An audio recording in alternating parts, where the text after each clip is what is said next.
sesuatu yang Tuhan persiapkan di dalam kehidupan saudara semuanya. Biarlah teman-teman kita yang baru kemarin graduate, ya, saya himbau untuk setiap daripada kita bersukacita. Ada amin saudara? Kita setiap orang tua, maka dari itu saya mengajak untuk setiap daripada jemaat, let's celebrate setiap kali ada orang yang graduate. Kenapa kita perlu untuk celebrate mereka? Untuk menjadi contoh akan kemuliaan Tuhan boleh dinyatakan melalui kehidupan mereka. Saya sangat mengucap syukur. Saya sangat mengucap syukur untuk mereka yang begitu gigih mencapai akan pendidikan yang tinggi. Ya, karena di situ, saudara, kalau saya lihat di dalam kitab Kejadian Tuhan memberikan kuasa kepada manusia untuk mengelola bumi. Seringkali kalau kita tidak cakap, kalau kita tidak pandai mengelola bumi, maka dari itu apa yang Tuhan berikan, ya, menjadi sesuatu yang sia-sia. Ada amin saudara? Karena kita nggak ngerti apa yang kita harus olah. Kita nggak mengerti apa yang harus kita kerjakan. Maka dari itu selalu saya bangga, selalu mengucap syukur. Ya, setiap orang yang mengalami sesuatu keberhasilan di dalam pendidikan hari ini. Ya, hari ini saya akan bersama-sama menyampaikan akan firman Tuhan yang saya berikan judul, bagaimana saudara membangun akan kehidupan. Tentunya firman Tuhan ini bukan hanya untuk mereka yang baru saja graduate, tetapi setiap daripada kita mempersiapkan bagaimana kita hidup. Bukan sesuatu pada saat kita masih muda saja, tetapi kehidupan kita senantiasa, tidak peduli saudara tua atau muda, tidak peduli saudara berumur berapa, tetapi di dalam kehidupan kita membangun akan kehidupan. Sampai saat ini pun saya masih membangun akan kehidupan saya. Setiap daripada saudara, mungkin saudara yang sudah merasa lanjut, saudara pun juga membangun akan kehidupan saudara. Kita akan menghabiskan waktu kita di bumi hanya untuk membangun akan kehidupan. Ada amin saudara. Maka itu Tuhan katakan bahwa Tuhan membawa kita dari glory kepada glory, kepada kemuliaan. Tuhan membawa akan kehidupan kita. Tuhan membawa akan kehidupan saudara semua untuk dibawa kepada kemuliaannya yang semakin tinggi. Ada amin saudara. Disitulah saudara dan saya membangun akan kehidupan kita. Ya, kita sedikit distraction this morning. Tes. 1, 2, 3, tes. Dengar, tes. Hah? Oke, just kidding. Seringkali di dalam kehidupan kita, ya, mungkin banyak mic di sini, tetapi belum tentu mic itu hidup. Kita bisa berada di gereja, tetapi kita nggak connect. Halo? Mungkin kita ada di tengah-tengah daripada hadirat Tuhan, tetapi kita nggak connect. Mungkin saudara ada di building ini, tetapi kita nggak connect. Maka dari itu saya ingin mengajak setiap daripada kita untuk kita connect. Karena kita mau belajar pagi hari ini, bagaimana membangun akan kehidupan. Tidak peduli berapa umur kita, setiap daripada kita membangun akan kehidupan kita. Tuhan membawa kita dari glory, kepada kemuliaannya yang semakin tinggi. Tidak ada di antara kita yang sudah cukup di dalam membangun akan kehidupannya.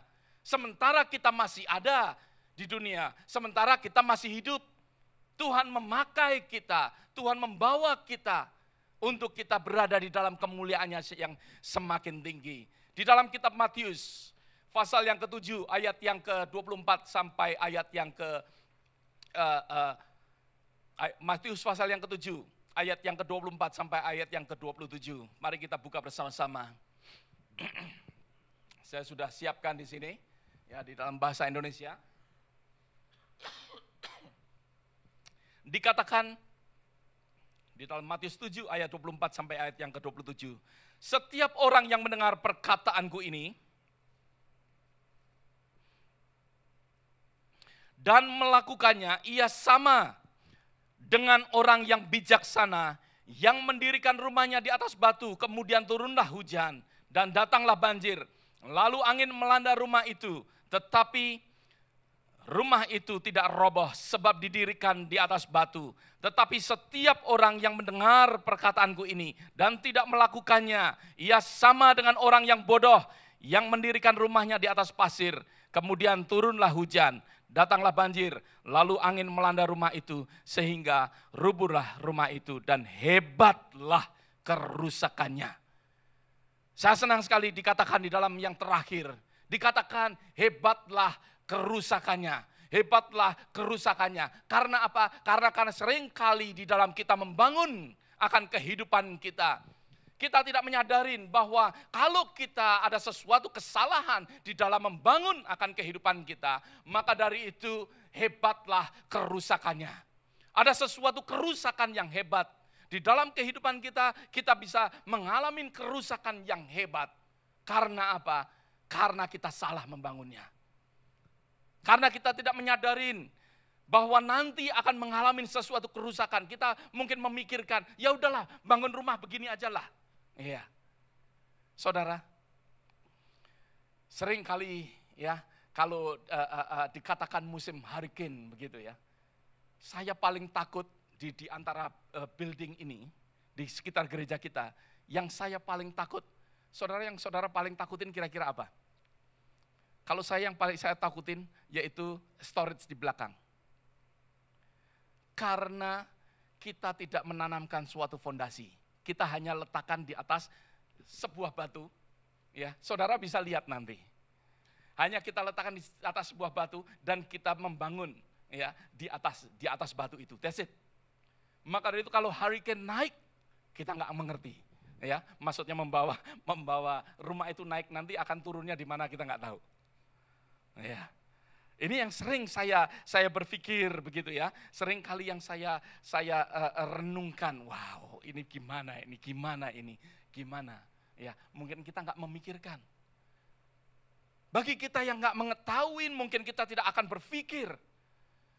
Maka dari itu firman Tuhan katakan, kerusakannya akan hebat. Hebatlah kerusakannya, dikatakan.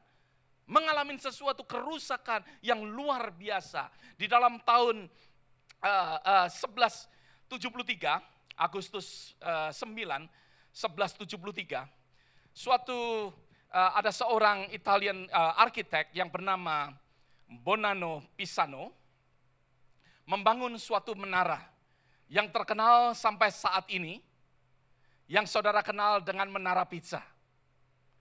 Menara ini dibangun secara luar biasa dengan arsitek, kalau menurut saya ya sesuatu bangunan yang sangat indah. Tetapi mengalami sesuatu kemiringan. Mengalami kemiringan bukan karena ada seseorang yang ingin ya seperti Yogi selalu belajar karate. Wah, ya. Untuk memiringkan akan menara ini. Bukan demikian, ya. Bukan ada orang yang trying untuk meluruskan. Tetapi menara ini mengalami sesuatu problem. Di dalam tahun kira-kira menara ini dibangun 8 tingkat menurut rencana mereka. Di dalam tahun 1178, bangunan ini hanya menyelesaikan 4 tingkat. Karena sesuatu yang mereka buat secara luar biasa, ya pemikiran yang luar biasa, mereka sempat membangun di dalam tahun 1173 sampai 1178, 5 tahun mereka hanya membangun 4 tingkat. Dan setelah itu membangun 4 tingkat mereka berhenti. Membangun menara ini berhenti. Karena apa? Karena pada saat mereka menemukan ada sesuatu yang sedikit problem ini. Belum sesuatu yang kelihatan, tetapi mereka sudah mengerti bahwa ada sesuatu problem. Maka dari itu mereka menyelidiki